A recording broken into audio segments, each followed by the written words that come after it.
ఎవరు మెడిసిన్ వాడేవాళ్ళు లేరు సార్ ఇందులో.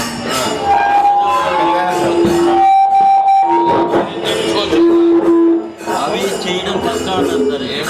అది పూర్తిగా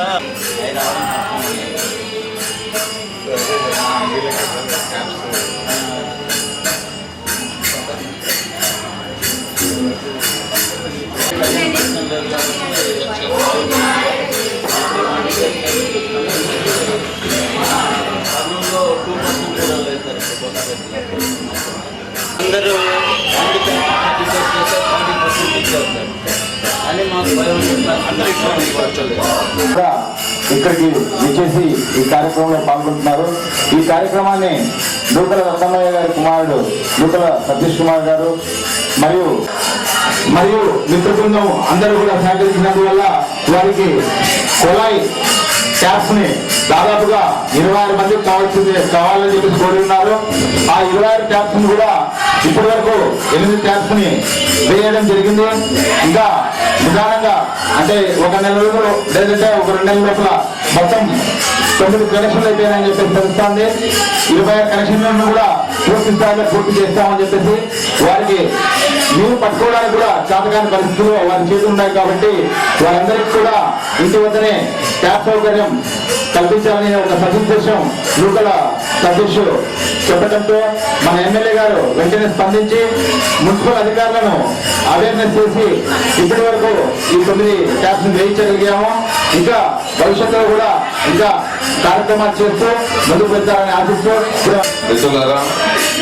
ఈరోజు గురు పౌర్ణమి సందర్భంగా దత్త సాయి సేవా కమిటీ దేన్ బజార్లో అన్నదాన కార్యక్రమం బట్టల పంపిణీ నూకల సతీష్ కుమారు గారు మరి చక్కటి ప్రోగ్రాం ఏర్పాటు చేశారు. దీంట్లో మరి ఫ్యామిలీ మెంబర్స్ అందరూ ఇన్వాల్వ్ అయ్యి మరి చక్కటి కార్యక్రమంలో కుష్టుగా బాధితులు అంటే మనం కొన్ని స్వాతంత్రం రాకముందు కుష్టు బాధితులు అంటే ఊరికి బయటనో లేకపోతే మనలో బాధితులుగా కాకుండా దూరం పెట్టేవాళ్ళు. మరి తర్వాత గాంధీ మహాత్వం ద్వారా మరి దీనికి ఒక పెద్ద ఉద్యమంగా వచ్చి వాళ్ళ బాధితులకు మళ్ళీ కొత్త మందులు కనుక్కోవటం వల్ల ఇప్పుడు బాధితులు వాళ్ళందరూ మనతో మన కుటుంబీకులుగా ఉండొచ్చు అన్నమాట. ఏ మాత్రం ఇబ్బందులు ఉండదు. మరి అటువంటి వారిని ఇంకా మనం దూరంగా ఉంచకుండా దగ్గరగా ఉంచుకొని మనతో బాధితులు చేయడం ముఖ్యం. అందులో భాగంగానే ఈరోజు ఈ కార్యక్రమాన్ని చేశారు. ఈరోజు సత్యసాయి కార్యక్రమంలో అందరినీ భాగస్వాములు చేసి ఈ పుణ్య కార్యక్రమంలో బట్టలు పంపిణీ చేస్తున్నారు. వీళ్ళందరికీ నిజంగా వీళ్ళు చేస్తున్న కార్యక్రమంకు చేస్తున్న మంచి పనులకు ఎన్ని రకాల ధన్యవాదాలు చెప్పినా తక్కువగానే ఉంటుంది. వీరు చక్కగా ఇంకా బలోపేతులై ఇంకా చక్కగా సంపాదించి ఇంకా ఇంకా ఎక్కువ దాన ధర్మాలు చేసే రీతిలో ముందుకు పోవాలని కోరుకుంటున్నాను. ఒక్కొక్కరు